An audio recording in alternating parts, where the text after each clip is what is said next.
Shpesh, individëve të caktuar ju ndodhin ngjarje për të cilat të tjerët i kalojnë me të qeshur. Nuk është se këta persona i zgjodhen këto ngjarje, por janë gjendur në vendin e gabuar, në kohën e gabuar. Ne të tjerët i gjykojmë mbi bazën e një këndvështrimi subjektiv, të ashtu quajtur realitet objektiv, dhe natyrisht që arrim në konkluzionet të gabuara për situata të caktuara. Sot do të flasim për Pier Fortunato Zanfreti dhe për përvojën e tij të pabesueshme. Dihet se në jetë dëgjojmë për mashtruesa profesionist, por historinë e Pierit do ta gjykoni vetë, pasi ta dëgjoni aq më shumë se për histori të tilla nuk ekzistojnë prova drejt për drejta për të vërtetuar ngjarjen. Pier Fortunato Zanfreti pranoi disa seanca hipnoze, si edhe të ashtu quajturin serumi së vërtetës, për të na bindur për vërtetësinë e ngjarjes. Kjo ngjarje ka ndodhur në Itali, në një fshat pranë Gjenovas, në 1978 dhe mbahet si një nga ngjarjet më të mëdha të historisë ufologjike italiane. Gazetari që u mor me këtë temë quhet Rino Di Stefano, lindur në 1949 dhe mbarua fakultetin në Genova, ku dhe punonte si një gazetar në një gazetë lokale të quajtur Corriere Mercantile. Nuk kishte fare lidhje me ufologjinë. Në 1984 botoi një libër me detaje interesante të quajtur Incidenti Zanfreta. Kronik kjo e një ngjarje të pabesueshme në atë kohë. Në seancat e hipnozës në 1979 merrte pjesë edhe ky gazetar. Kush ishte Pier Zanfreta? Piero Zanfreta, 26 vjeç në të kohë, punonte si roje sigurie në rrethinat e Gjenovës. Historia e tij fillon në 6/12/1978, në një fshat të vogël të quajtur Tordia. Duke bërë një patrullim rutine, pak pas mesnatës, arri në makinën Fiat 126 tek shtëpia që do kontrollonte. Një ditë më parë kishte rëmbor dhe që natë ftohtë. Në një rrugë të shkretuar papritur makina fiket dhe në derën e shtëpisë përballë që do të kontrollonte, pa 4 drita të çuditshme. Del nga makina me projektorin në një dorë dhe pistoletën në tjetrën dhe hyn në obor i sigurt që ka grabitës. Në një moment ndjen një dorë në shpatull që e prek dhe kthehet të shoh. U terrorizua.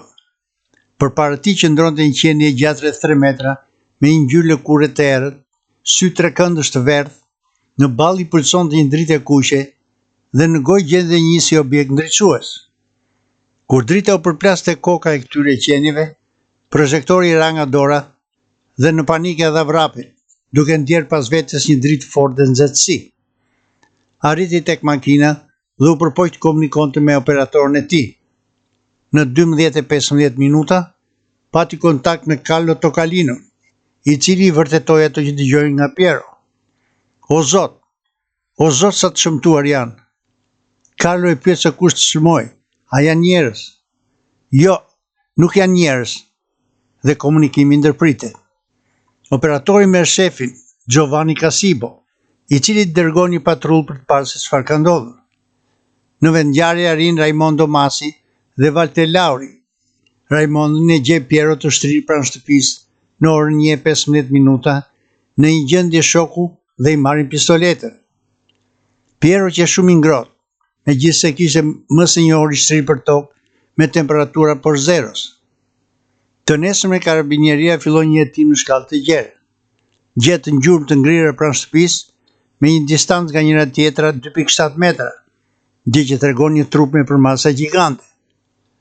Nën komandanti Antonio Nucci i rajonit policisë, që e njihte mirë Pierin, ishte i bindur se diçka kishte ndodhur, sepse në jetën e tij nuk kishte pasur asnjëherë fantazi. Zanfreta që i trembur për vdekje. 52 dëshmitar kishin para të natë drita të fuqishme në fshat dhe pikërisht aty ku tregonte Zanfreta. Duke dalë ngjarjet e gazetat lokale, filluan dhe barsaletat e para si zakonisht tek pjesa dele e shoqërisë. Asnjë nuk i mori seriozisht gjurmët në tokë, dritat e fuqishme në qiell dhe sjelljen jashtëzakonisht të çuditshme të Zanfretës. Gianfranco Tuti, drejtori i firmës ku punonte Pieri, pavarësisht reklamës negative, doli në mbrojtje të punësit të tij, duke thënë fjalët më të mira për të. Zanfretën filluan ta shqetësojnë me telefonin e shtëpisë. Në rrugë, por ai vazhdon të deklaronte se e dinte mirë se çfarë kishte parë dhe nuk gënjente. Në 23/12/1979, pranoi një seancë hipnoze që do të vërtetonte thëniet e tij. Hipnoza u krye nga doktor Mauro Moretti në Gjenova. Sikur kjo histori të mbyllej këtu, njerëzit do të qetësoheshin shpejt, por 3 ditë pas hipnozës, Zanfreta zhduket prapë.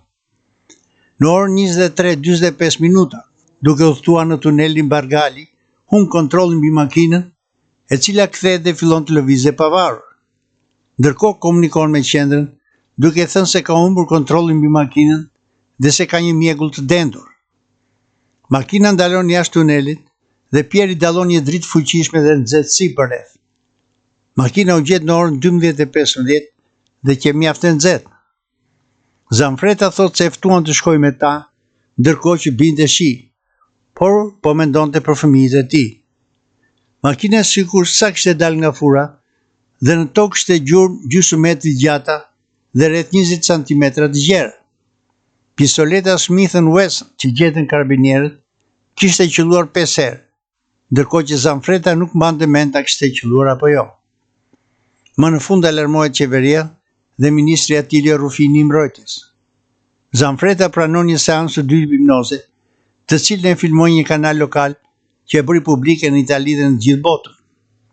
Duke mos patur asnjë argument në favor, Pierin filluan të etiketojnë si të sëmur psiqik. Doktori psikanalist Cesare Musati u angazhua për të parë shëndetin mendor të Pierit. Rezultati, Zanfreta ishte plotësisht i shëndetshëm mendërisht.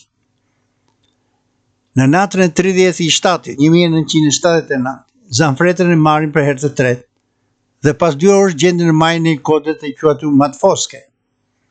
Për të shkuar në majë gjendet vetëm një rrugë, në të cilën ndodhej një patrull, e cila nuk e kishte parë Zanfretën, dhe ky nuk ishte asnjë përgjigje se si u ndodh në kodër.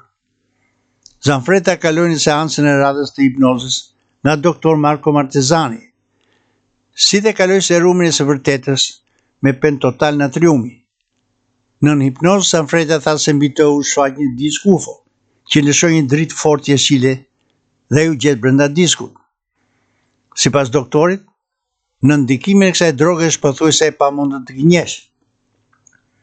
Në 2/12/1979, Zanfreta zhduket përsëri. Kolegët e gjetën pa një objekt çuditshëm mbi të cilin qelluan. U dëgjua një zë që thoshte të ndiqnin mjegullën që qëndronte mbi objektin fluturues. Nga mjegulla u shfaqën 2 drita që i shtrin për tokë të 4 shokët e tij. Kur objekti u ngrit mbi mjegull, një nga rojet nxori pistoletën dhe qelloi mbi objektin që po largohej bashkë me mjegullën. Një nga rojet, Germano Zanardi, nuk e mori kur veten nga incidenti dhe pas disa muajsh vrau veten me pistoletën e shërbimit. Në 14/2/1980, Zanfreta zhduket prapë, por kësaj radhe kishte kontakt vazhdueshëm me bazën. E gjetën aty ku që zhdukur, po me të njëjta simptoma. Nën hipnozë filloi të fliste një gjuhë të pakuptueshme dhe thoshte se qenë në kontakt me qenit që e rëmbenin. Besoni apo jo, thot Pieri, nuk ka asnjë rëndësi. Gjëja e vërtetë do të ndodhë në kohën e duhur. Në 13/8/1980 rëmbehet përsëri dhe nën hipnozë nuk u përgjigj më asnjë pyetje, vetëm thoshte: "Pyetje me përgjigje negative fiksela." Kjo fjalë s'kishte asnjë kuptim. Ky që dhe rëmbimi i fundit dhe gjithçka përmblidhet gjatë seancave të hipnozës. Ajo çfarë tha që e shokante. Kur e merrnin tek anija e tyre rituali që e njëjtë. Pasi e thithë drita e shile në hapësirën brenda që e shumë ngrohtë.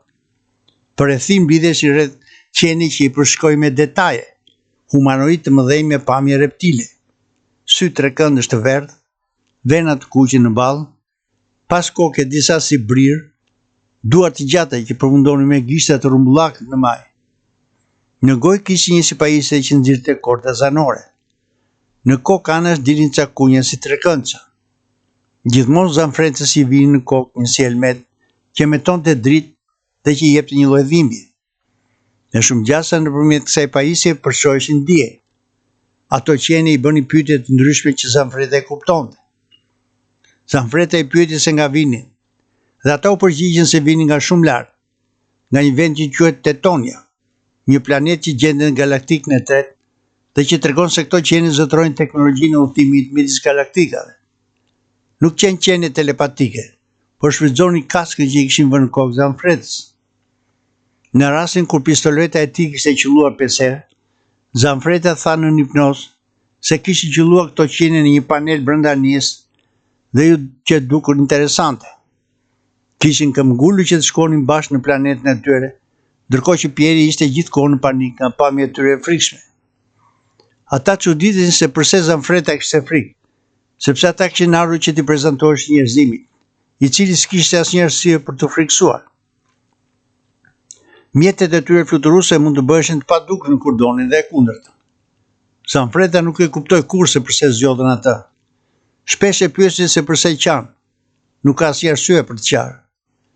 Rrëmbimi tek pika e benzinës, ku një nga kolegët qelloi mbi anijen, u realizua nga një lloj tjetër jashtëtoksores, që me gjasa kontaktonin me të parët.